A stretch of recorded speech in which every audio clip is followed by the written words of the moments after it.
Ladies and gentlemen, welcome. I am TJ Whitehead, Power is Taken, Not Given, and today I'll be interviewing a great content creator, Deconstrussy, who asks us to consider the following question: why settle for being in a cult when you can quite simply start your own? Deconstrussy, how are you doing today, my friend? I am doing all right. How are you? I'm doing fantastic. With bringing guests on, I like to do something where I will present the audience with a little bit of their work so they kind of know who we're talking with here. And I also want to acknowledge that you have a fan here, Hugh Jass, who watches our content quite a lot. Praise Klombadrov. He delivered us from Gleep, and his mercy knows no bounds. So look, you got a convert joining us already. This is great news. Love that. So I wanted to pull up this clip so those who aren't familiar with you kind of know a little bit about you. Let's go. When I was a Christian and I found out that not every other Christian believed that the story of Noah's Ark was to be taken literally, that really opened my eyes on how inconsistent the largest religion in the world was. I grew up being taught that that actually happened, that two of every animal somehow fit on one boat and didn't eat each other for the entire time. And of course, my only justification and logic for believing in that impossibility was that God can do anything. But to find out that a significant amount of Christians viewed that story as a metaphor for what I couldn't tell you was both shocking and relieving to me. I could actually start to question the validity of it. And ultimately, it led me to become one of the Christians that believed that it was just a metaphor, something to do with trust God always, I guess. And then I find out that the story of Adam and Eve is also another one that not everyone takes literally. That one blew my mind. And there's a few different ways that people interpret that story. I think the most common one being it being something to do with intimacy, eating the forbidden fruit being doing it, something like that. But it keeps getting better. Apparently, not every Christian believes that people like Methuselah lived to be 900 something years old, or that the universe was created in 6 literal days. Because apparently time didn't work the same back then or something, or the translations just say days and say years, but they don't actually mean it. I don't know. But all those inconsistencies when it came to just what Christians believe really took a toll on me believing it. Nobody agrees, but everyone believes that they're the correct one. And as always, when it comes to the parts that they want to cherry pick, they take those parts of the Bible literally. But anyway, let me know what your thoughts are. Did you take all those things literally when you were a Christian? Ooh, that bump was loud there. All right. I wasn't expecting that. Look, that was great. I want to get into a little bit of your background and everything there. But before we do, we can talk about what you mentioned in that video with the literal interpretation of the Bible. And I grew up the same way. We'll get into your past and exactly what denomination you followed and what doctrines you practiced and everything. But the literal interpretation of the Bible was always a big deal for, we were independent fundamental Baptists. And it was a big deal unless it wasn't, because there are some times like, well, no, that has to be a metaphor, unlike these other ones, these other fantastical stories that have to be real. And that was always a fun one to me. And I brought up the flood video did, because that was one of them that really seemed weird. I remember asking people who would come, like evangelists come and visit, I said, yeah, the flood thing, that one doesn't seem like it could happen or whatever, right? God, here's some way to explain that. What was your first interaction with, the implausibility of a lot of the biblical stuff? So, when it comes to the flood specifically, I didn't question it a lot until I got much older. I think probably high school, end of high Yeah. school. Because it's just one of those things where you brush it off as God can do anything, whatever. Like, don't question that, because why would you? It's clearly one of his miracles. Just trust it. But I guess beyond that, it's kind of like you start noticing that a lot of Christians are only taking certain things out of the Bible and applying them to their everyday life. And so for me, I guess it was really just about finding like what that limit was. Like, why are certain people, what am I trying to say here? Why are certain people trying to use these aspects of the Bible and saying these are true, but then they're not saying these other things are true? And that led me to really question everything. Yeah, it's true. It's around high school. Yeah, high school or so is when it really starts to to click for you. So this stuff isn't adding up. And then I don't know about you, but I grew up, we would debate and argue about the Bible all the time. So like the more you did it, the more you started to question your own answers here. It's like, wow, we just accept this and see where it goes. But I don't know.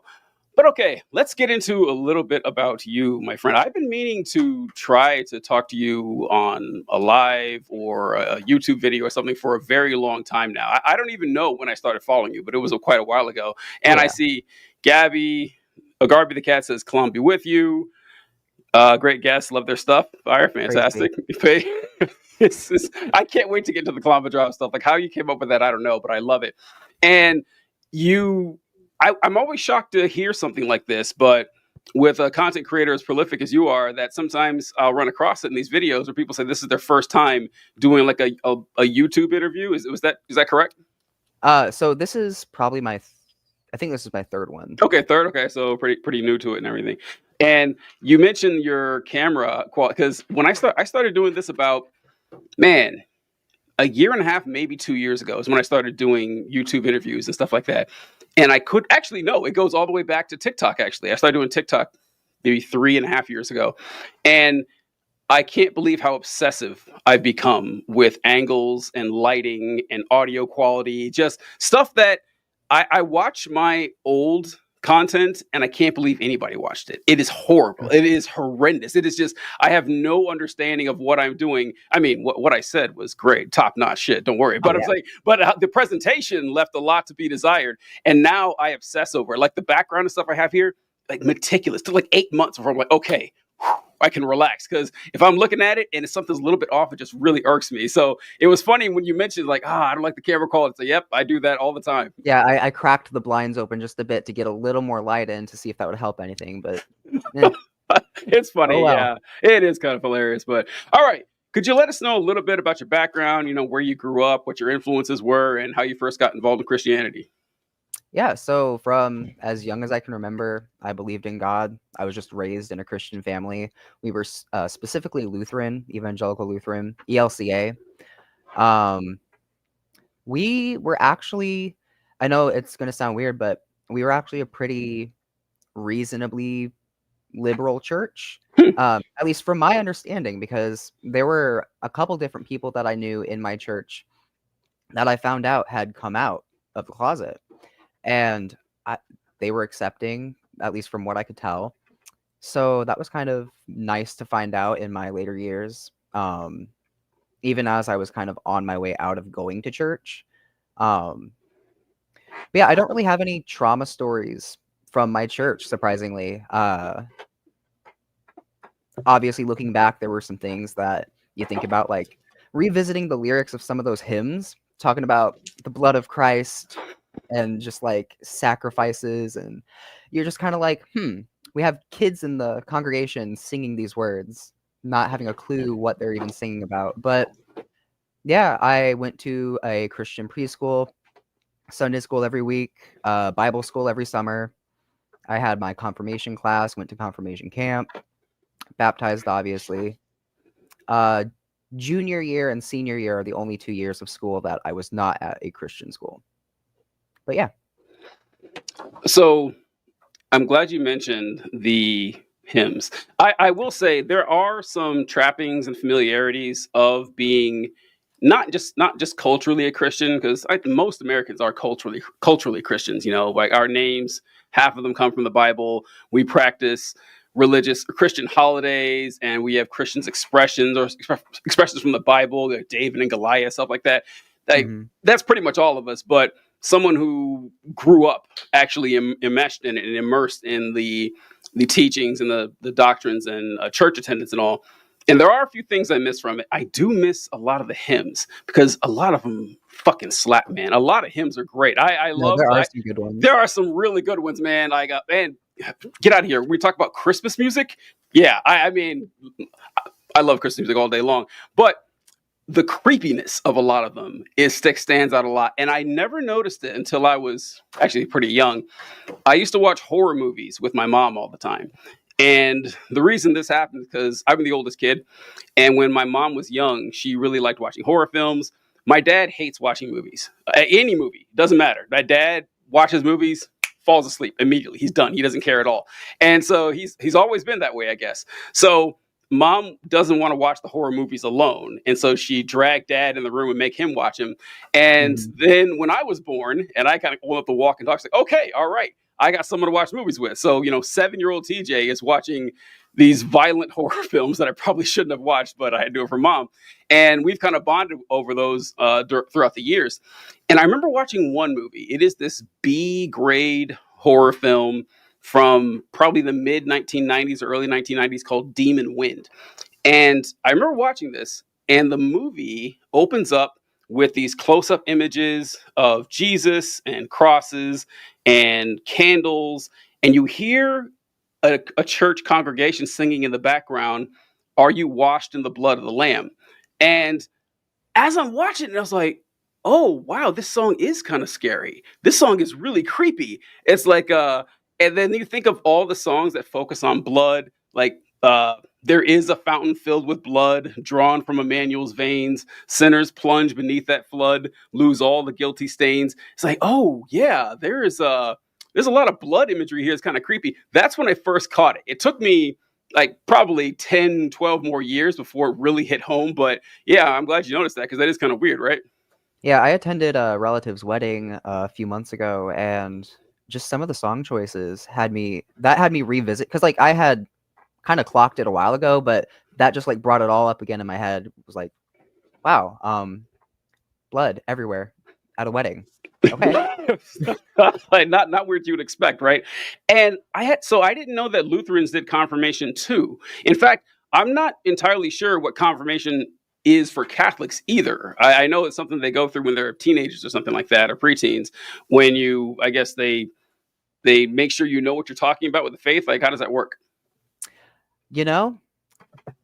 I think it's kind of that vibe. It was kind of a blur for me, a lot of that time period, because I was going through a lot of bullying in school. So that specific event of going to confirmation camp, most of what I remember is just being read a bunch of Bible stories, sitting around a campfire, and doing a bunch of like activities like zip lining and whatnot. So I would really consider the confirmation camp stuff to be more Vacation Bible School-esque. It's just kind of more of a deep diving. You have to like memorize some verses and stuff.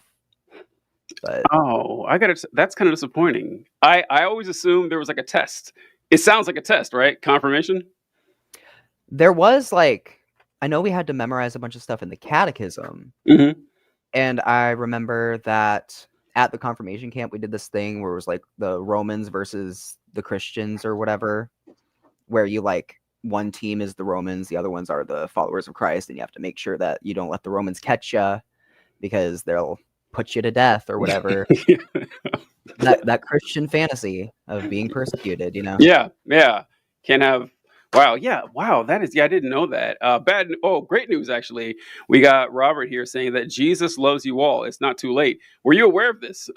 Did you know that Jesus actually loved us and it's not too late for us? I actually had no clue. I've never been told that before in my life.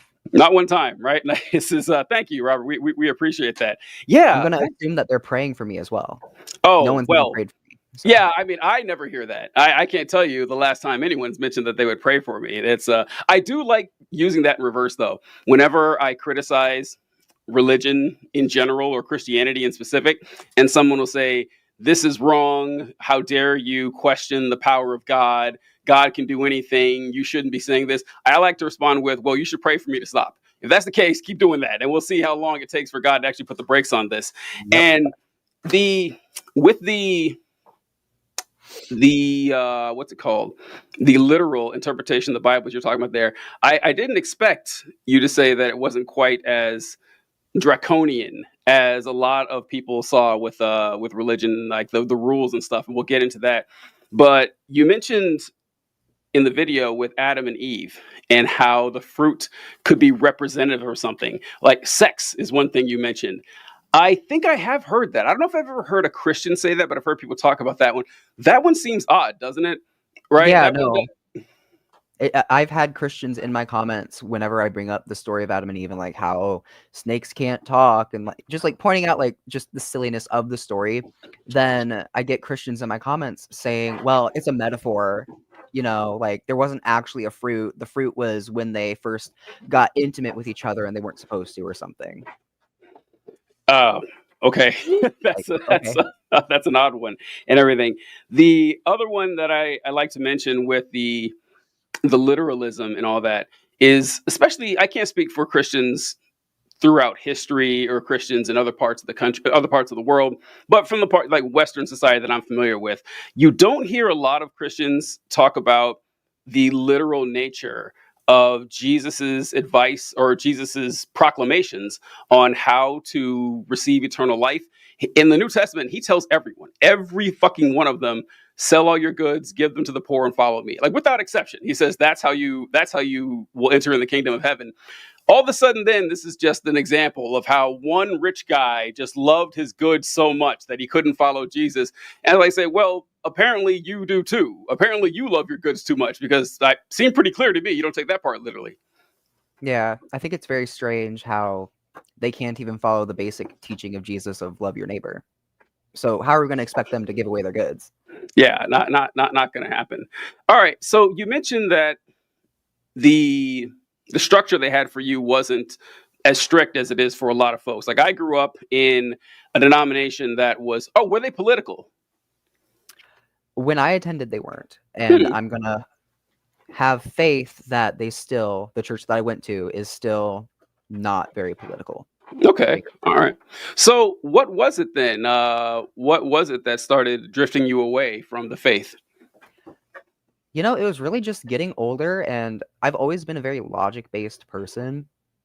So I think that if it hadn't happened when it did, it was still inevitable at some point for me to leave the faith, because I started hardcore questioning when I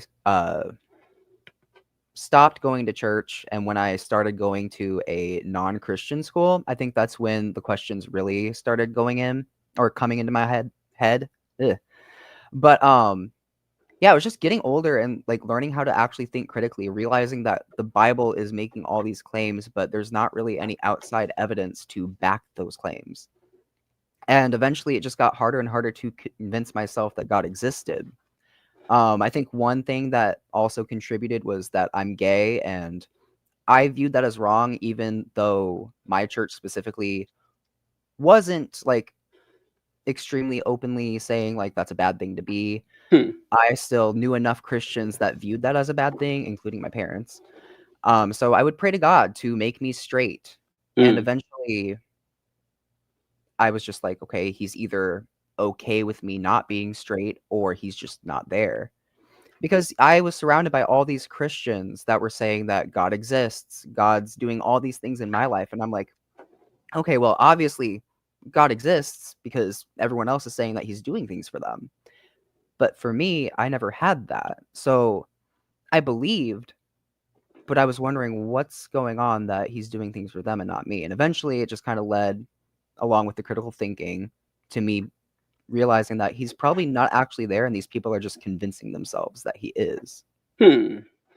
Yeah, that's okay. Because I was wondering what the catalyst would have been, because there was always something for that kicks someone off on the quest, and which is why I was thrown off in the beginning, because most people that I talk to that are in our position came from rather strict religious backgrounds. Because I think if you grow up and people are Christians but don't take it all that seriously, you're not likely to do what we did and do deep dives into the creation and the logic and the construction and the proliferation of Christianity. It's like it's just something that's kind of there and part of your life. You don't think too much about it.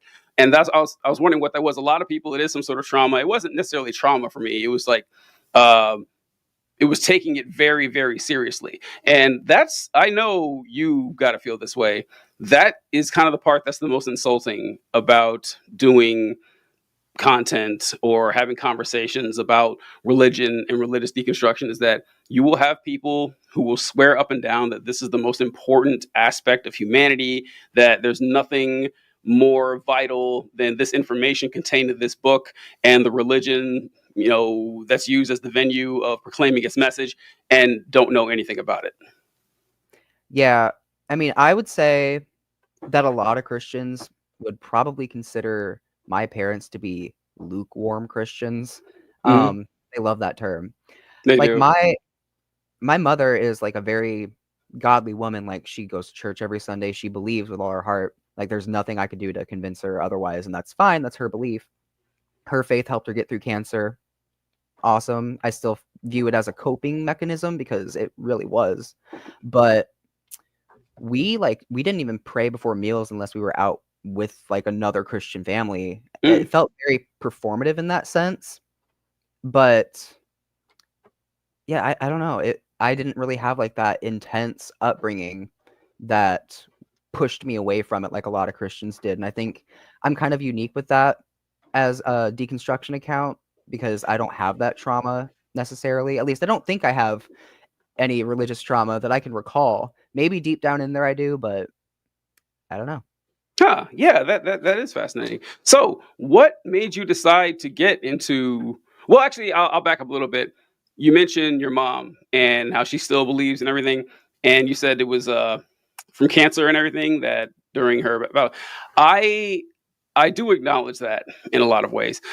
I don't know if you've thought about this a whole lot. Actually, there's no way you haven't, but it seems that there's a lot of people who are, I don't know, like, I don't want to say predisposed. They're predisposed to believe in religion and faith and everything, and that given the right circumstances, there's no way they're ever getting out of it. Like I think of an example with my dad. It's a good example of this. I don't know if you'll see this, but my dad had issues with alcohol years ago, and he was being monitored for it. He was in the army and everything. Got into a car accident, and he started going to AA, which is a quasi-religious organization in and of itself. And while he was there, he met someone who invited him to church. That's when we started going to church back in the 90s.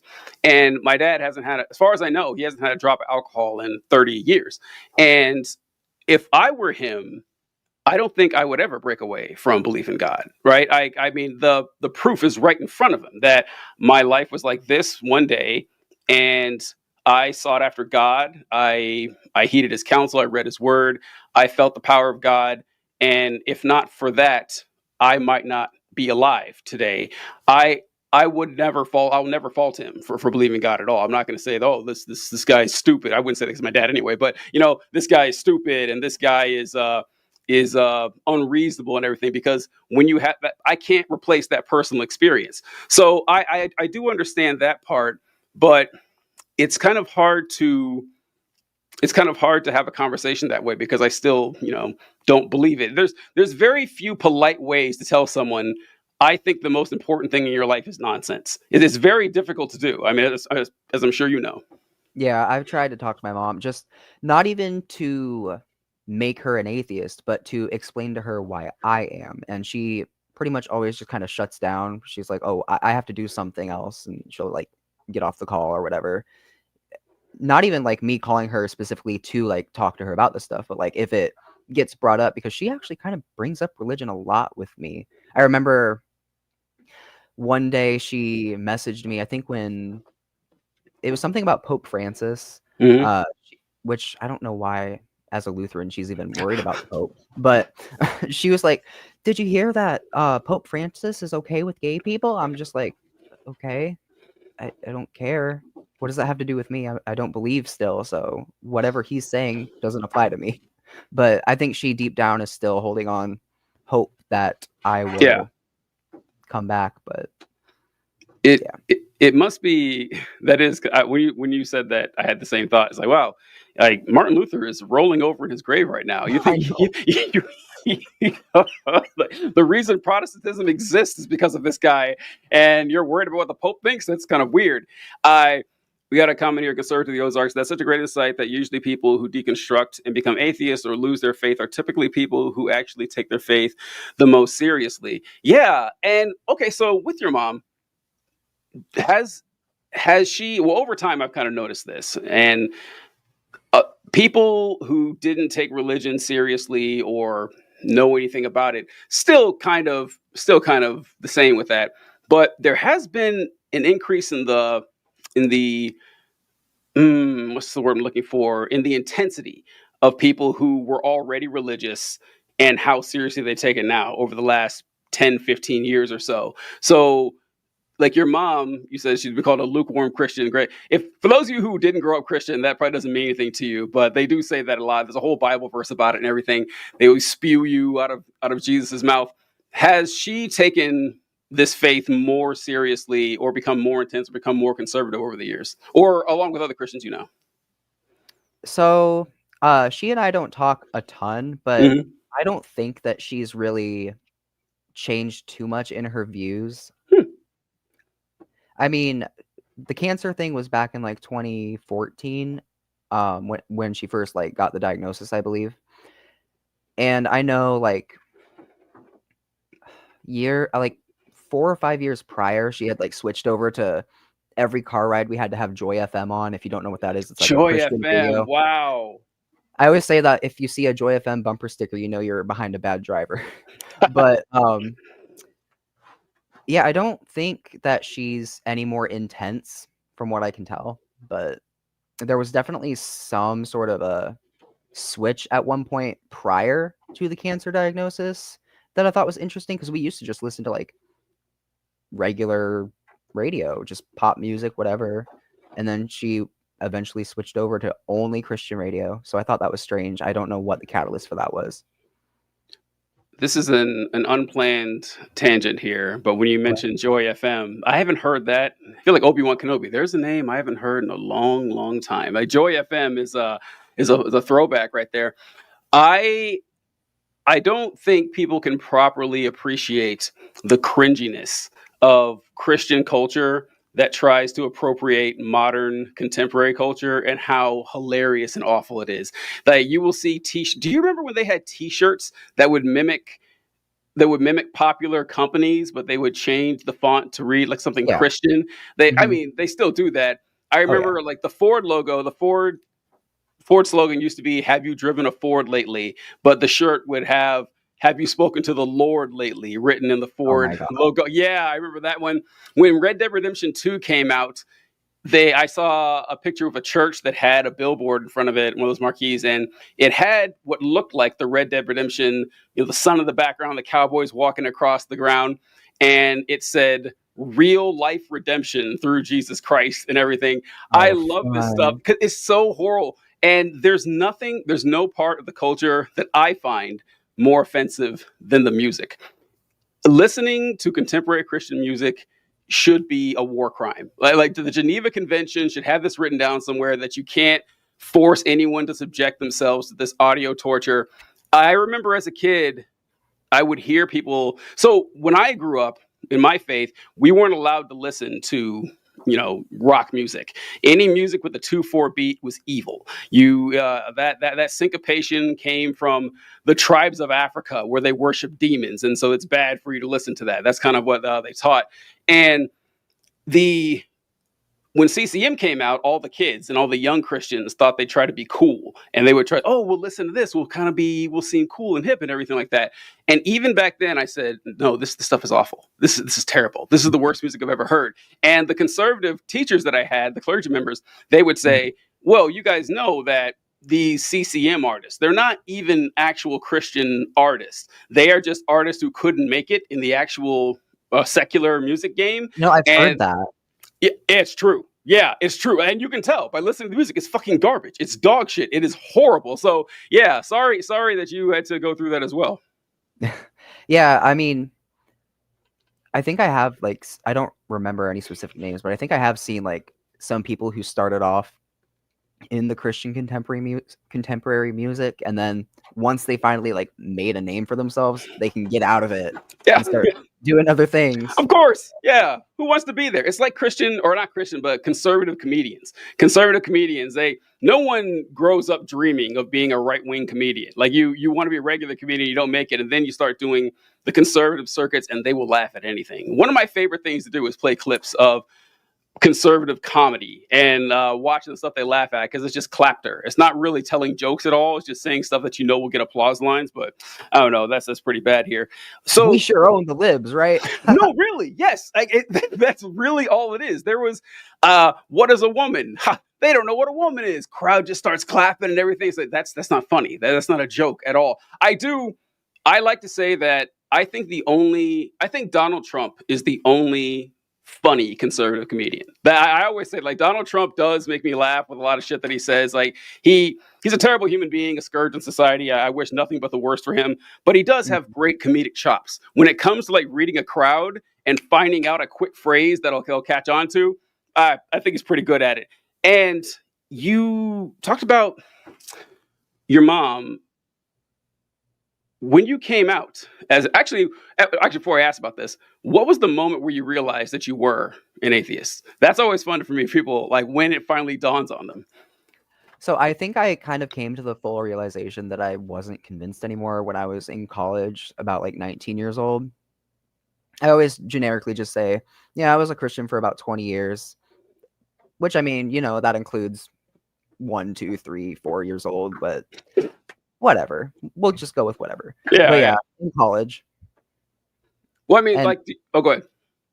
There wasn't like a specific thing that made me even think about it. I think I know that when I would go out of my way to argue with atheists at one point online. Like once I had like actual access to the internet, because growing up we had that dial-up connection. We had like 1 hour of internet service for my mom wouldn't let me be on any longer. But once I actually had like internet access is when I started arguing with Christians or arguing with atheists, and trying to, because I knew I was kind of losing my faith and I wanted to prove them wrong to rebuild my faith up. And I think that's what a lot of Christians do, especially like in my comment sections. I can kind of like tell. And I've had Christians come to me in my messages and be like, hey, I actually think that what you said clicked with me. I ended up becoming an atheist.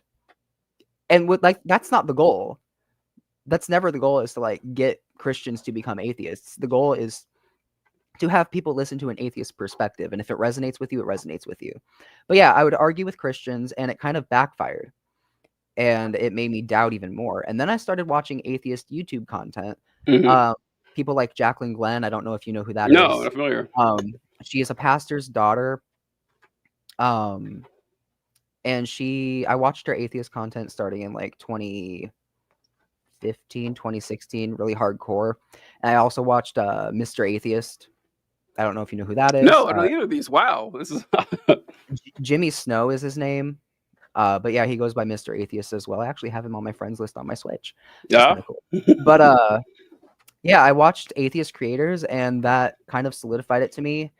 I think as far as my mom finding out that I'm an atheist, it wasn't anything direct. I didn't like come to her and say, hey, I'm an atheist. It was just probably like a meme I shared on Facebook or something. Probably like, gave her the hint that I was an atheist. But I never directly came out to her. It's just something she kind of caught on to. Oh, okay. All right. Yeah. Oh, that's right. You said you guys don't talk a whole bunch, if I remember. Yeah. So I was in college and then she ended up moving away after the college era. So yeah, that's always an interesting one to me, about how people tell was there anyone in your life who was a dedicated Christian who you were worried about them finding out? Honestly, my mom was really the only person that I was that close with. Because like I only have like one like really, really, really, really close friend back then. And she wasn't really religious herself, so it was like fine. And my partner, who I've been with since high school, wasn't religious either, so there was really no ties that were cut. Oh wow, yeah, that's great, because that's one of the trickier parts with people who do deconstruct, that have a lot of their entire social network is nothing but Christians. Like dropping that bomb on people is kind of scary. It was scary for me. I didn't tell my folks for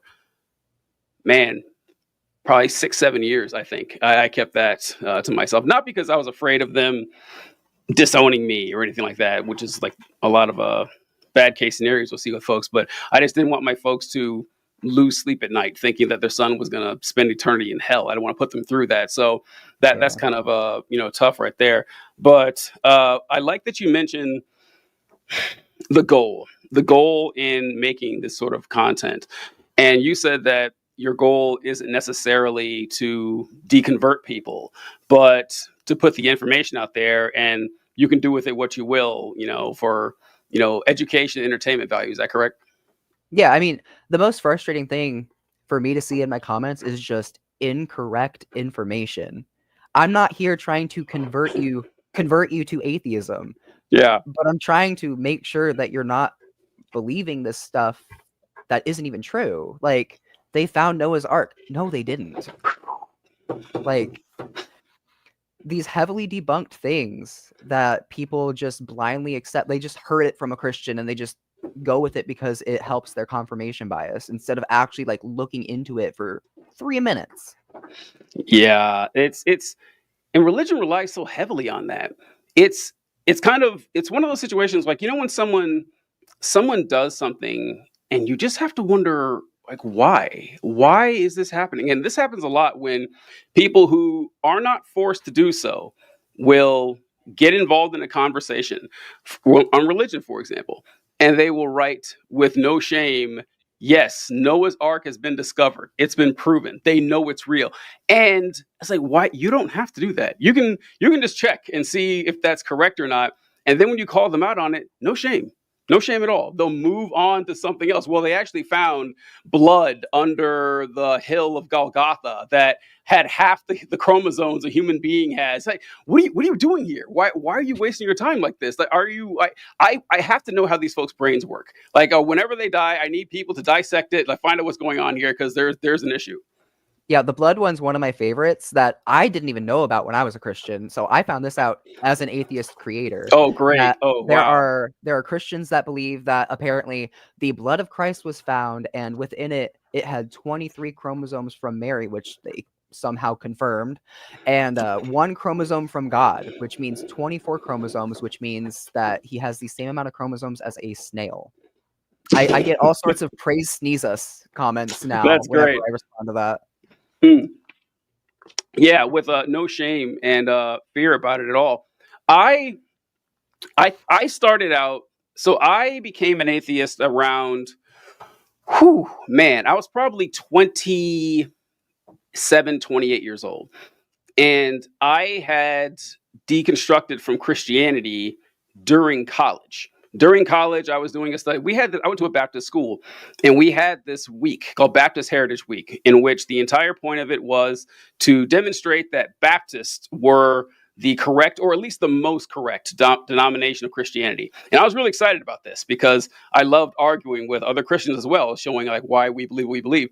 And at the end of the week, the conclusion that we were presented was Baptists are correct because we follow what the Bible says. And I heard that's like, is everyone just okay with that? That's literally what every Christian denomination would say. I don't think any Christian denomination is like, yeah, we don't give a shit. We just do whatever we want. So Right. I started doing my own study I had to start from basics. And I said, okay, I'm going to start with the construction of the New Testament canon. The 27 books of the New Testament, I'm going to find out how I can historically and accurately prove that this is the divine inspired word of God. And my results were not comforting at all. Like, from what I found, that, oh yeah, half of these books are anonymous. The Gospels are anonymous. They weren't canonized until the Council of Hippo a few hundred years after Jesus died. Regular people with no more apostolic authority than you or me said, yeah, this is God's word. The Holy Spirit led me to that conclusion. That's not good enough. There's no way I can defend that. And at that moment in my early 20s, I was no longer a Christian. But I still had the look at the trees argument, there's some things here. Why is there something rather than nothing? There must have been some sort of divine artificer, some prime mover to get the ball rolling on this.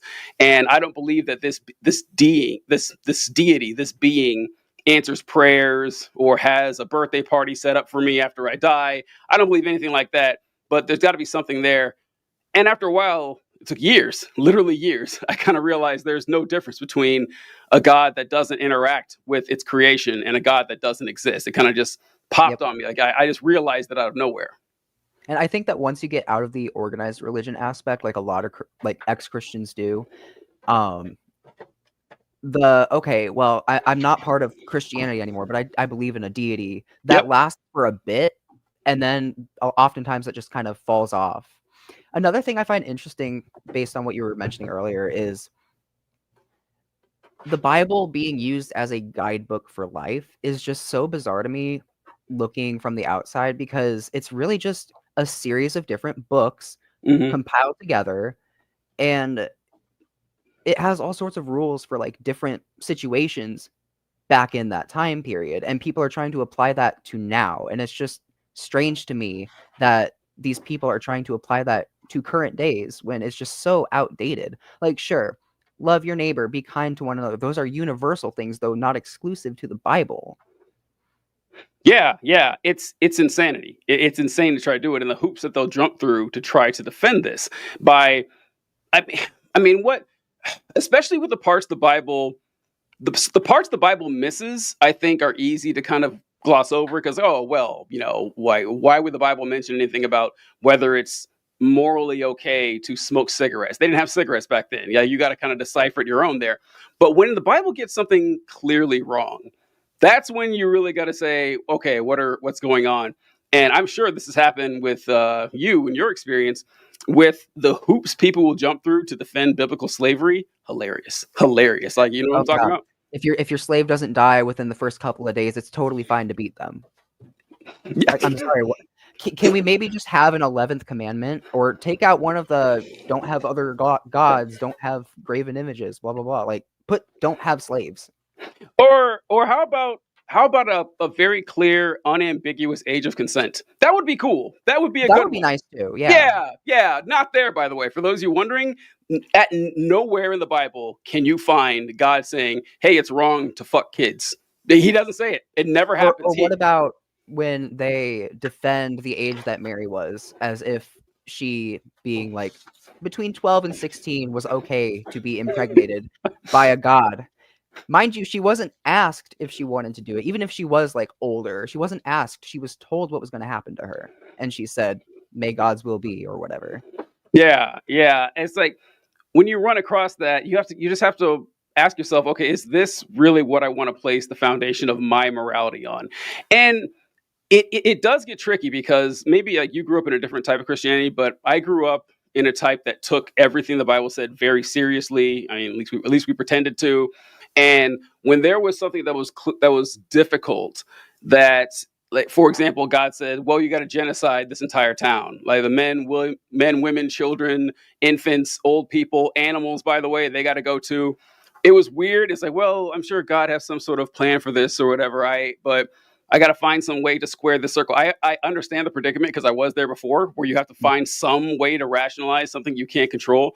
But when people don't take it seriously, I actually have a hard time putting myself into that mind frame. Like, I don't get it. I don't get Christians who will say, well, yeah, we believe in God and Jesus and the Bible and all, but we don't necessarily believe everything that's there. We think that it's a collection, like what I believe, basically. Yeah, these are old stories and stuff, but there's no actual like spiritual authority behind these commandments. The way I see it, the Bible is either the word of God or it's not. Right? Yeah, It's like it's kind of confusing because the Bible is literally what you're basing this belief on in the first place. Without that, if you're like discarding that, why have the belief? what's the point? Exactly. Yeah. Well, what's the point? You don't need it at all. And they just try to find some way for it to make sense, and I just don't get it. What's even weirder though is when atheists, or maybe not necessarily atheists or agnostics, but non-believers, or you know what, this applies to both. This applies both to atheist non-believers as well as Christians who still insist that this God and that Jesus are real and everything, but they don't take some part seriously. For example, they'll say, well, when Paul says women should be silent in the church and that women should dress themselves with shamefacedness and sobriety and that wives must, be under the authority of their husbands, that's just Paul. That's just Paul and his weird neurosis and everything. We don't got to listen to that. It's like Paul wrote half the New Testament. Are you telling me Mhm. you can just ignore this guy? Yeah, I've mentioned before that my church had a female pastor, and I would get all sorts of comments like, "Oh, well, that's your problem. You were listening to a woman, Oh or boy. you were in that fake Christianity." It's like, okay, if you say so. Yeah, I don't know. What annoys me a lot too is you mentioned that uh, Christians will not understand what the Bible says and that they will point to something that's just false and unprovable. They can just look it up. I hate it when we do that too, though, because it does happen. It does happen every now and again. And an example that always gets me is there's a verse in Exodus that says, "Man shall not sleep with man, it is an abomination unto God." And I've heard a lot of people say, well, actually, that verse is, "Man shall not sleep with boy." This is protecting people from pedophiles. Like, no, it's not. That's not what it is. I mean, it's not necessarily our understanding of homosexuality, but the verse is like it was violating cultural mores for a high status man to be penetrated by a younger status man. Like that's how they viewed Yeah. sexuality. So yeah, back in those days.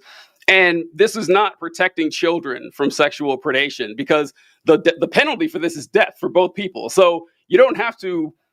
People try to whitewash the Bible to make it more chill than it actually is. You don't got to do that, folks. There's no need to. You can just actually treat the text for what it is. Yeah, I mean, I had heard the whole like there was a 1946 mistranslation to where it changed it Mhm. from man and young boy to man and man.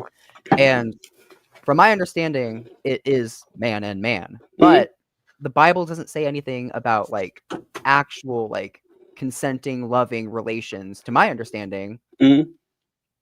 between a man and a woman and a woman. Yeah, it's so yeah, and what he's discussing here, folks, is that it's actually hard to consider it from a modern mindset. The example I use is that in those times, like in the ancient, like 2,000 years ago, 3,000 years ago, they didn't really have a concept of homosexuality like we have it now. They like and the example I kind of use is, let's say you go back in time and you talk to, say, Julius Caesar or something, and I go to Julius Caesar and I say, "How you doing, Julius? I'm TJ Whitehead and I'm a heterosexual." And he would say, "A heterosexual? What's that? What does that mean?" And I was like, "Oh, I'm a heterosexual and I'm a Christian, so I believe that I should only have sex with women.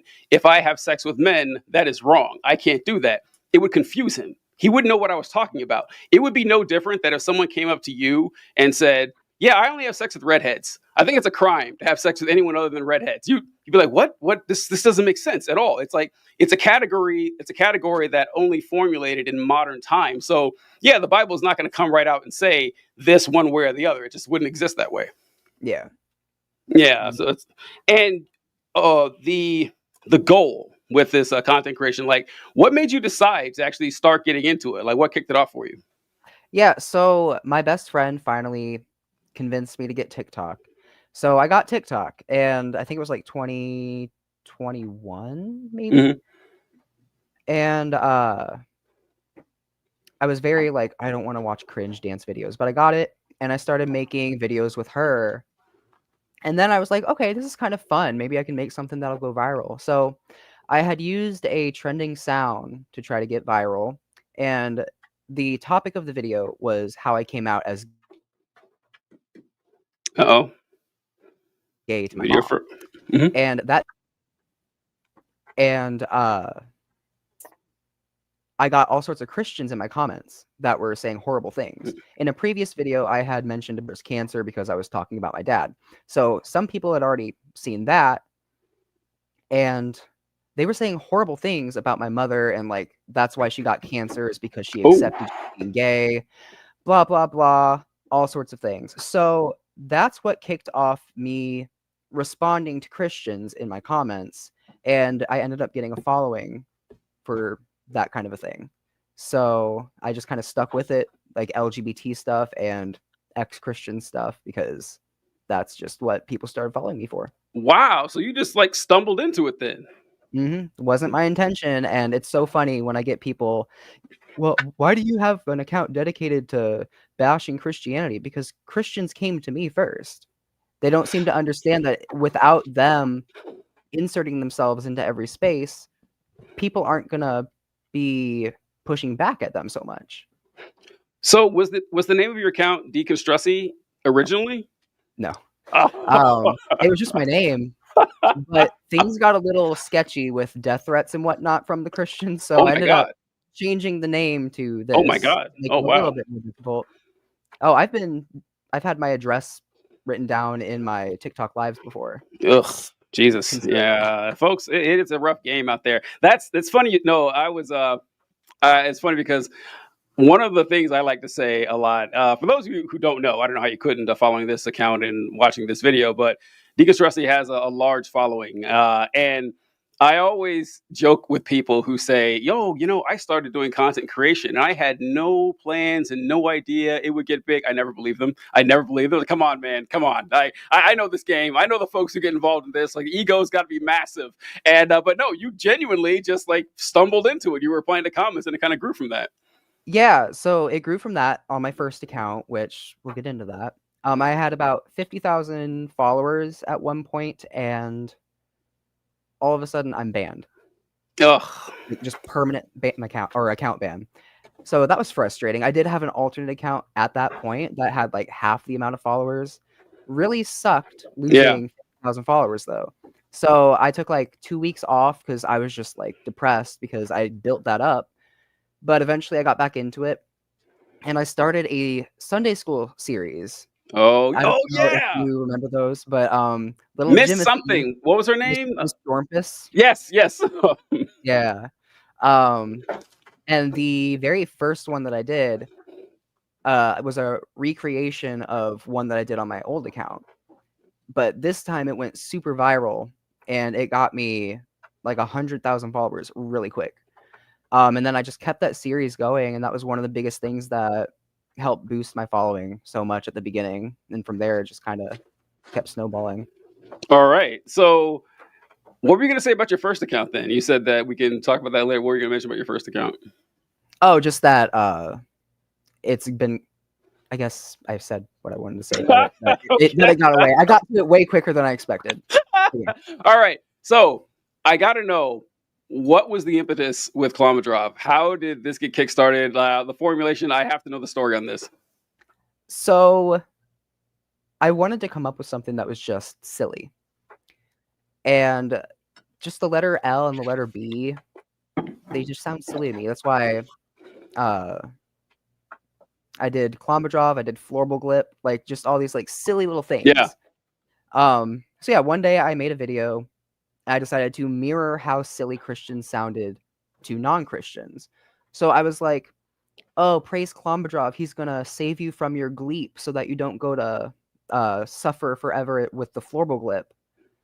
And that also really took off. And so that's kind of been a whole thing on my channel. And we have a following for Klombadrov as well now. I've made a few hymns for Klombadrov. It's great. That's He great. sent his son Gordon down to save you. Oh, Gordon, I was telling my girlfriend yesterday about this, and I said, "Oh yeah, he's got this fake religion that he created, and it's worships the god Klombadrov." And I couldn't remember the kid's name. It's like, and it's really funny because this kid has a normal name like Steve or something, but it's Gordon. Okay, that's great. Yeah, I love that shit. What in a nutshell, what is the pillars of worship of Klombadrov? What's the structure of this religion? Yeah, so there are 4 commandments, so to say. The first one is respect bodily autonomy. The second one is to cause the least amount of harm to other people as possible. The third one is to cause the least amount of harm to the planet as possible. And the fourth one is to cherish turtles, for they are sacred. I love that. I didn't know that, but the fourth one, I couldn't agree more. Have you ever played either Grand Theft Auto or Red Dead Redemption? You ever played either of those games? I have not. No, there's a religion called Cheloniism where they worship turtles, and it reminds me of that. So that's pretty good. They have some pretty good clips on that. Yeah. And what's the reaction been from folks? Like, what's some of your favorites times with the Klombadrov thing? Because I can't get enough of it. I think that's probably when I first ran across your content, when I would see videos talking about Klombadrov. I was like, oh, I get it. That's great. It's fantastic. Because, folks, it's exactly the same. Like, there's when you can create a character who can do anything and can't be wrong, it's infinite possibilities for you. I think it's really funny how a lot of people will just be in my comments saying clawmen instead of Clawman, amen. that's great. That's great. We also do have a holy book called the Elbib.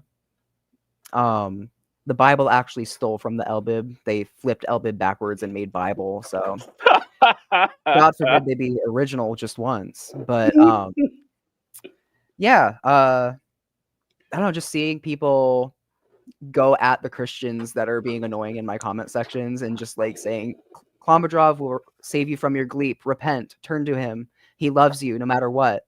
It's just like a perfect mirroring. It is. It is. And that's so great that I didn't know about the LBIB one. That's pretty good. So historically, with the writings of the Bible and everything, we can trace them back to more or less when these writings first originated, like when they're actually referenced, when people are talking about they first come to be for most books of the Bible. I don't think there's a lot where we're like, oh, we actually don't know within 1,000 years where this is written. That doesn't happen. So you point out something like Noah's Ark. And you'll say, okay, this story looks suspiciously similar to the Enuma Elish. And there's a lot of the same elements, and it's from the same region, except one story is hundreds of years older. This is clearly a ripoff of that original story. And they'll look you dead in the eye and say, oh, no, it's the other way around. The Noah's Ark story is actually much older. We just have no archaeological evidence for it, no reason to believe it. But this must be the actual account of what happened. And the Babylonians stole it from this imaginary group of people who we can't find anywhere from this imaginary text. And flipping that on them is genius. That was a great idea. Yeah. I get a lot of Christians who ask, well, how come I've never heard of this before? And my response to that is, well, unfortunately, the Christians wiped out all the followers of Klombadrov. So I'm a prophet that has been enlightened by Klombadrov to rewrite the Elbib. Exactly. And prove me wrong. I love that because it's the same. And it is funny when they catch, oh, okay, I see what you're doing. And it just makes you think. It just makes people think, which is all we're asking here. When I first started doing stuff like this, my intentions were not quite as, I hesitate to say noble, but as Deconstrussy's here. But I felt really betrayed and hurt by all these people because I would ask questions about how any of this could make sense. One of the big ones that I would ask is, why do we believe, or why is it that people who've never heard the gospel go to hell? I don't know if your denomination taught that. Did your Lutherans teach that? I believe that I was taught that, yes. Okay. Yeah, that made no sense to me.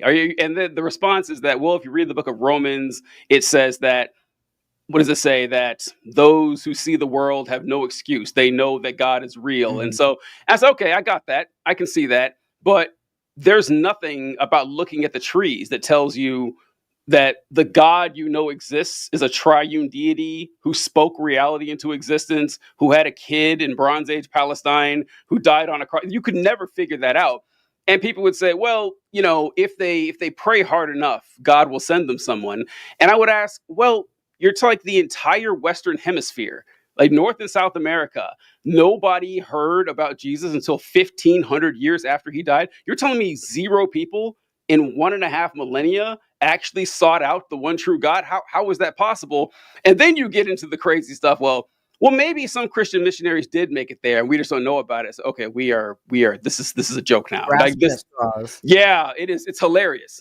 That was another thing that always bugged me, even like as a kid, was, oh, I just happen to be so lucky to be born into the one correct denomination of the one correct religion. Like, you're telling me that all these other people that believe that they're in the correct religion are just wrong, and I just happen to be in the right one? Yeah. That was how. I often said that if the God of the Bible and Christianity is real, he really loves white people. My God, does he love white people, because he has saved more of them than anybody else for thousands of years now. What's up with that? Well, what's going on? Like, why does he seem to be so in love with this one continent? I don't understand. Well, I think Mormonism makes it clear that he loves white people. That's true. They make it very clear. White and delightsome, is that what they call it? I think in Mormonism. I'm not sure. I haven't go super deep into it, but I've interviewed a few Mormons on the show, and I knew that the Mormon Church didn't allow Black people to be, like, what are they, priests or pastors? I don't know what they call them in Mormonism. until the 70s, or even members of the church, I don't think, until the 70s. And I was like, oh, it's kind of hard to cover up the racism there and everything. But they also had this doctrine. It was for the Native Americans that they tried to convert. And the doctrine was that the closer these people became to God, the lighter their skin got. Like, it was an actual doctrine. Oh, you heard of that too? Yeah. Yeah. Strange. Yeah, very, very, very weird stuff. And I wrote down, the elect. When you talked about how you just happen to be born in the correct religion, the fact that the country you're born in is the number one indicator what religion you're going to have, way over anything else, kind of gives the game away on that. But were you guys Calvinists? Were you the Lutherans Calvinists? No, or we weren't either. But when I went to college, I met a lot of Calvinists. And I gotta say, it makes sense. Calvinism made more sense to me than a lot of the other ones. And for those of you wondering what I mean by Calvinism is, several doctrines, but the primary one that people think of when talking about Calvinism is the one of predestination. That God has the elect. God has chosen before time existed who is actually going to be saved and who's going to end up in heaven and who's not. So there is no free will when it comes to salvation that is chosen for you. And I remember thinking, actually, this kind of tracks, right? Like, God is either sovereign in all things or he's not. And I'm going to bank that he actually is. But it was funny to me that whenever people would talk about the elect, that the Calvinists, the elect, it's weird that whenever you discuss the elect, you always seem to be included. That seems very convenient for you, right? Like, you have no choice in this manner. God chose it, but it's you. That I always thought that was kind of odd. Yeah, I mean, I'm always arguing against free will because if God knows everything, including what's going to happen in the future, it is predestined. There's no way around that. Yeah. I kind of agree too. Now that you're no longer a Christian, because I didn't believe in free will, like in the late stages. I think early on as a kid and a younger man, I believed in free will. But the more I studied, like, if we really believe, just like you said, that God existed, even if God just created the universe and took his hands off and let everything go, he didn't have to create that universe. He could have created something else. So there's no way you have free will. And I said, okay, free will doesn't exist. And then I became an atheist. I still don't believe free will exists. But what about you? What do you think? Same? Because, I mean, true free will can't exist when everything is influencing everything. And, like, because, like, I was born where I was born against my will, and my choices are going to be based on where I was born. My choices are going to be based on what mental health I have. Like, there's certain things that are just completely out of your control. And I mean, I can't free will myself to be president tomorrow. Like, I believe that we can make choices. We have the freedom to make choices, but with free will, I like to differentiate that from freedom of choice. Got a comment here from Conservatory of the Ozarks. Oh, this religion sounds like the best religion I've ever heard of. How do I join? How does one go about joining? What is it called? What is the name of the actual religion? So we just call it Klombadrovism, and the followers are called Klomps. But yeah, if you want to join the Klompgregation, all you have to do is just accept the Holy Zolpus into your heart. Just praise Klombadrov, and you'll be good to go. The Klompgregation, I love that. You can tell that he's doing like a farce thing, because if you should just ask for money. That's the game, right? When you made a cult, you have to start asking for donations and money to the church, because you have to. Well, I don't know if it's called church or not, but the body, the what? The clerch. I should have known. The clerch. That's fantastic. Yeah, we got to find some way to fund these opportunities here. But this is done as satire. Supposedly, it's a real religion. Don't mean to insult anybody. This is done as satire and everything, and just to get people to think and all that. When I started doing content, it was like in the Facebook days. I would argue with people online, like, because I just wanted to. One, I was hurt. I actually was. I was very angry, and boy, I was a dick on all these posts. I was an asshole. I held nothing back, but I did seek to. I referred to myself as an anti-missionary. I wanted to tell people, listen, you don't have to do this. This is ridiculous. This is fanciful. These are historical documents, but you don't got to focus your life on it. I wanted to pull people out of it. And over the years, I've kind of tilted away from that, because one, it's kind of hopeless in a lot of ways. Although it is satisfying, if that's the right word I want to use here, that over the years, I have had people reach out and contact me and say, hey, TJ, a lot of stuff you said makes sense to me, and I have drifted away, and I don't believe anymore.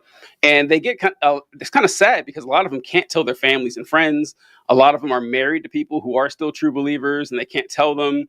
A lot of people like work in churches, and that's all they've ever done is their entire life, and they don't know what to do. It's kind of sad, but I do it now so people who are deconstructing or are on the edge or are uncertain, they know they're not alone. That's what I do it for now, just so they know that they aren't the only ones out there. Yeah, I feel like I was definitely a lot more sassy and angry when I first started making like the responses, because they were just coming at me with the most vile things. It's always the ones with the little cross emoji in their bio or their name that say just the most out of pocket things. And besides, the community guidelines, which definitely played a factor in me toning it back a bit, I just kind of got to a point that although the anger is warranted, because it is frustrating as hell to see people dedicating their lives to something that just isn't true. Mm-hmm. But it feels like it does make a lot more headway when you're coming at it in more of a neutral kind of attitude, to where you're not like trying to belittle them. You're more so just trying to make sure they see what you see and why you see what you see. Mostly, like I said earlier, I want people to just hear me out, hear the atheist ex-Christian perspective. Obviously, they're going to hit you with the, well, if you stopped believing, you were never truly a believer. Yeah. But there are definitely those people that still identify as Christians that hear my stuff, and they've kind of been on the fence about it. They like are clinging onto the hope that there is something after life. Maybe it's because a loved one passed away. Maybe it's they're just in a low place in life and they just want that hope that there's going to be some kind of promise after life. But those are the people that will hear what I am saying, and they're going to be like, yeah, this makes sense. I get why he's saying this. And then they might take the step that they need to get out of it. Yeah, that's a rough one. That's where I have a hard time, honestly, understanding it, that there's a difference between wanting to believe something is true and believing something is true. And I guess that's the same thing to a lot of people, because I've had this conversation with people before. It's like, no, well, I have to believe this. Otherwise, I will never see my daughter again, or I will, I don't know how I'm going to make it through the day. So, okay, I got that. Like, I got that this would give you a lot of peace and a lot of comfort. But do you believe it? Because it sounds like you want to believe it. And those are two distinct things, at least to me. Yeah, it's always just strange that they can't seem to differentiate the two. And I think they can, but like in their mind, they're just kind of blocking that logic part off. But no, I get people all the time. It's just like, well, I want to believe that my loved ones are waiting for me. Like, I want to believe that too. Yeah. But I don't, because I have nothing leading me to think that.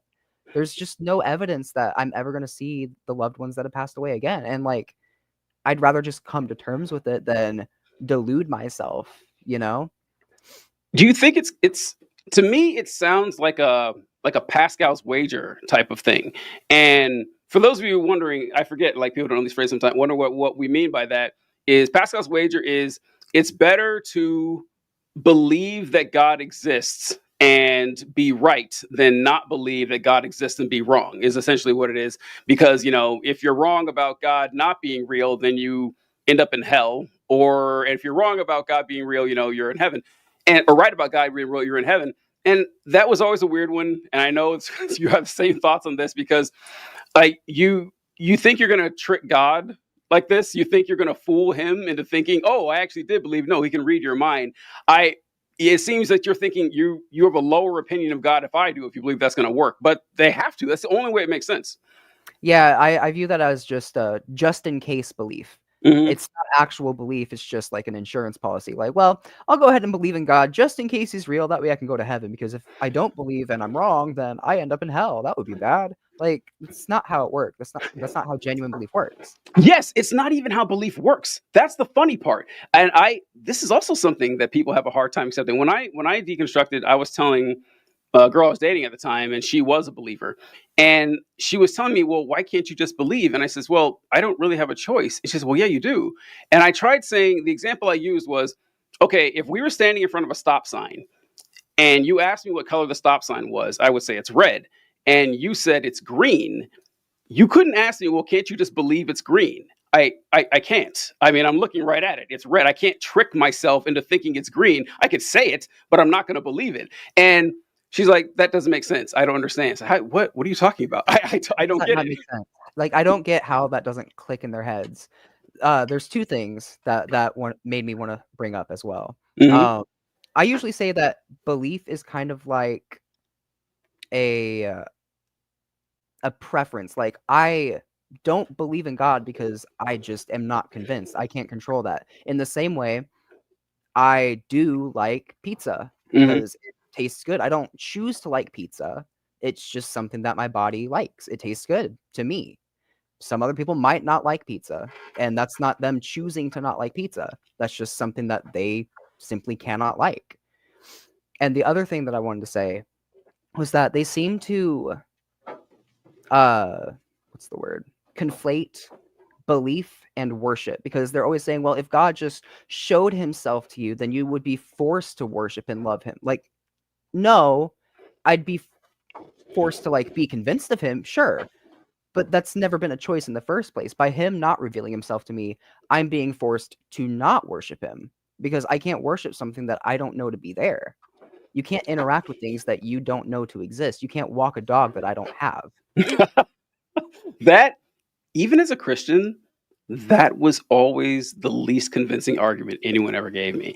And it kind of comes from the Bible that Jesus says something about I can't remember now, but he's talking about like if the prophets of like Moses and stuff showed up, you wouldn't believe them or something like that because you don't believe me. And I remember reading that thinking, well, man, I would love to see that. I got to tell you, I think that would do a lot to strengthen my faith if I saw Jesus and Moses rise from the dead and come talk to me.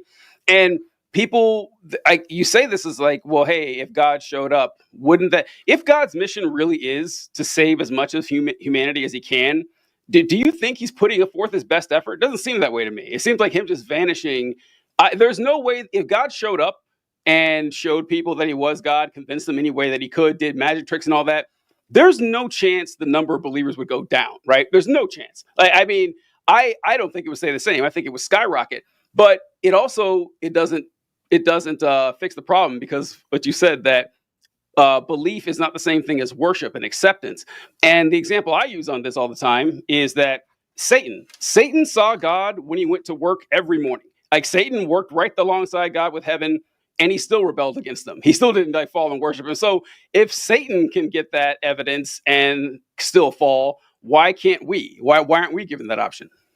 Yeah, that's another thing. Is it seems like Christians, from what they're telling me, believe that the devil does more to get you on his side than God does. Yes. Because apparently the Yes. devil is whispering in my ear, deceiving me and making me an atheist. Mind you, being an atheist means I also don't believe in the devil. Yeah. That never clicks with them. Another funny thing, though, is that they love to bring up the story of Doubtful Thomas. Yeah. As if that helps their case, because in the end, Jesus showed up for him. He got what he needed to be convinced. So why can't I? The showing actual evidence that you can touch with your hands and evaluate, that is reserved for Jesus' co-workers. No one else gets that. Only people who hung out with Jesus for a few years get that. It's not in the benefits package. And the devil, that's a good part you mentioned there, because what I always like to ask is, how do you know that this whole Christianity thing is not just the devil? How do you know? Like, how do you know that Satan didn't influence all the writers of the 66 books of the New Testament? How do you know when you're praying, you're not actually praying to Satan? The answer is you don't. The answer is you have no idea. And you don't because you can say, well, I'm close with God. I know. No, it's just the devil. That's the devil the entire time. And they would say, well, no, I would know. It feels wrong. Satan is a nigh omnipotent being, older than time itself, probably. You're telling me he couldn't trick you? You're telling me he couldn't trick you, a 34-year-old car salesman from Arizona? You're telling me that's beyond his capability? How could you possibly know? The answer is you don't. You're just making this up. But I don't know. It only takes a little bit of thought before this all starts to collapse. So it's kind of weird that doesn't happen more. Yeah. Or maybe they're praying to Clomidrop and they don't know it. Or maybe that. Who knows? Yeah, it's some kind of wild shit. All right. So the question I was going to ask is, what are your current thoughts on faith and religious spirituality? I think we kind of already did that, but we'll try to go in a little bit more here. There seems to have been a rise in like we said, the intensity of the Christian right, specifically when it comes to politics and everything. What do you see in the future here? Do you think this is gonna increase more, or do you think it's a flash in the pan? What are your thoughts? I like to once again have faith in humanity. Yep. That we will recover from this far right, let's start throwing out Jesus and worshiping Trump instead kind of bullshit. Mm-hmm. I really hope that we throw that out very soon. But I'm also kind of not super hopeful that it's going to be as soon as we would like. I feel like we are probably going to regress a bit into a, not to be super nihilistic, but a bit of a Christian dark age. Not like long term, but probably short term. Like the next decade's going to be kind of rough to recover from. But I'm hoping that sometime after that, we'll kind of start heading more to the left and progressive values coming back again. It's just a weird time right now. It's shocking how quickly and how aggressively things got so far right in this country. And I mean, like I said before, the people with the cross emojis in their names, the people that say God first in their bio and all that crap, and then they're just out there harassing LGBT minors on social media. They're out there just protesting basic human rights. It's very stressful. It's very concerning. Like I just don't want to leave my house right now. Not because I like genuinely feel like super unsafe, but you just never know. Really, you never know what kind of lunatic you're going to come across. It is shocking and it is sad. It is also fairly consistent with Christianity historically. That's put all your faith in someone.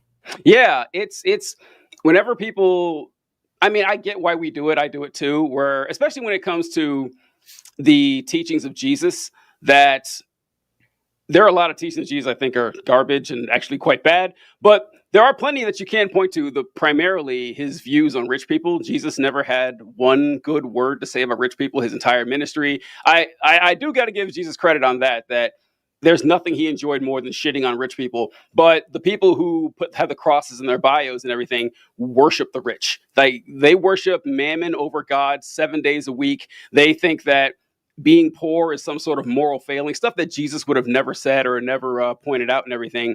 I do share your bleak prediction on the short-term future that the upswell of rage and discrimination and hatred and bigotry from the Christian right is going to get worse before it gets better. I don't see a reason to think otherwise. I do think it will get better. I do.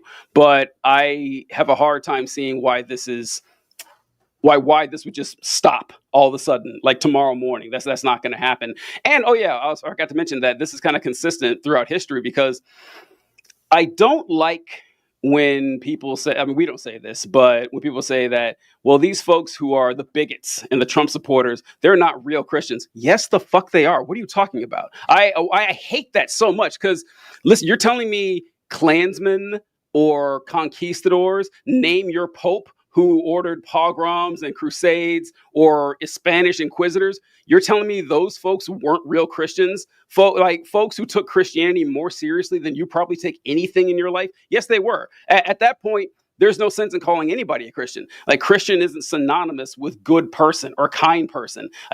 Christians have enjoyed nothing more for thousands of years than killing other people, a lot of times other Christians, for not believing the right thing. So don't tell me that because this guy votes for Republicans, he can't be a real Christian. That's nonsense. But it's consistent with what we've seen. I'm just surprised this happened, because we were on such a great trajectory with all this. We were going, things weren't great, but they were going better. I would have, if you went back and talked to me in 2010 and told me the way things are now, I wouldn't believe you. I said, there's no chance this isn't happening. But I do get some hope, because the pendulum does swing. And in 2008, the state of Indiana went blue, right? I mean, that's kind of wild to think about. That's not that long ago. So, it could change, but I'm with you. I think it'll be a while. Yeah, I mean, the same people that they want to disregard as not real Christians would mess them up if they heard you call them not real Christians. It's always funny how it's conveniently the largest religion in the world when they want it to be, but then Oh, half of them are just not real Christians when it's convenient. that is great. I remember. I love that. Mewtwo. Uh, yeah, that might be it. Proud. But yeah, yes, it's like they and I know they have the balls like the Pokeballs, and they Mhm. have gyms. I know a lot more about Pokemon than I thought. I know they have gyms where you train them and they evolve. And I don't get what the fighting's about though. Like, what are they fighting for exactly? Like the story. Just to get stronger, Okay, just to get stronger and level up, evolve, all that good is it stuff. like a professional sport or something? It's just something that people do in the Pokemon world. They just bond with Pokemon and they go out and catch them, and I it's not love really it. like a sport. It's just a Oh, it's just a thing, pastime, folks. I Yeah, I guess. got it. And I think you're overestimating the staying power of the movement in the face of economic strife. Well, what I worry about actually goes back to what we were talking about a little bit earlier. The right wing drift of society is that a lot of folks are going to stay with this. They're like this. Like people don't understand how this religious indoctrination gets its hooks into you, and it gets really troubling. I don't know if you've seen this with folks who are adults and they convert to really stringent, not even just evangelical Christianity, but like Orthodox religion. It's really like they go as high as they can on the liturgical ladder. That is frightening. That is really weird. Like you're going into like weird middle-aged shit. And I think once you cross that threshold, it's really hard to come back, at least in my experience from folks. I find it hard to believe that the people that have gotten the confidence from this administration to be so loud and hateful are Mm-hmm. just going to, even if we get back into a Democratic Party being in office or whatever, I find it hard to believe that they're just going to shut up. Yeah. Yeah. I Yeah. think that it's definitely going to be an ongoing thing to make them afraid to be bigots again. Yep. Yep. A lot of that, because that's something I mentioned too, that it is shocking. Like the racism and the homophobia and the sexism that exists publicly today, a lot of it would have been unthinkable 10 years ago. Like I honestly, like the stuff you see on red pill content or the stuff you see on, I mean, conservative content, like just saying, oh yeah, maybe the Nazis weren't so, you couldn't say that stuff, back in 2015. But now people say it casually. It is not a good sign. I think best case scenario, there's going to be some long after effects from this. Yeah, I mean, I recently found out that my mother did in fact vote for Trump. And I Damn. said to her, how could you vote for someone that absent moraled, I Mhm. guess is the term I'm going to use for that. I mean, and I brought up the E. Jean Carroll case, and Yeah. she acted like she'd never even heard of that. I don't know how, if you watch any amount of news, that you don't hear about that, but I was just very disappointed that that's the family that I came from. It is sad. It is some depressing shit. So it's not gonna. Yeah, like I said, like I agree. It's gonna get worse before it gets better. And who is your favorite Pokemon? So my favorite is a Pokemon called Diancie. It's like a really gemstony Pokemon. I've always loved gemstones, so that was like a no-brainer to be my favorite. Okay, all right. I'll go with Pikachu. He seems cute. I like him. All right. So, Deconstrussy, thank you so much for joining. I've been looking forward to doing this for a long time. I love your content. I've been a long time follower. Where can folks find you if they're trying to look for you? Yeah, so I pretty much only post on TikTok for now, the Deconstrussy. Any other platforms are also going to be the Deconstrussy, except for YouTube, which, again, I don't post anywhere else yet, but YouTube is the Deconstrussy official. Fantastic. Well, appreciate it, folks. We'll catch you next time. See ya. Good game.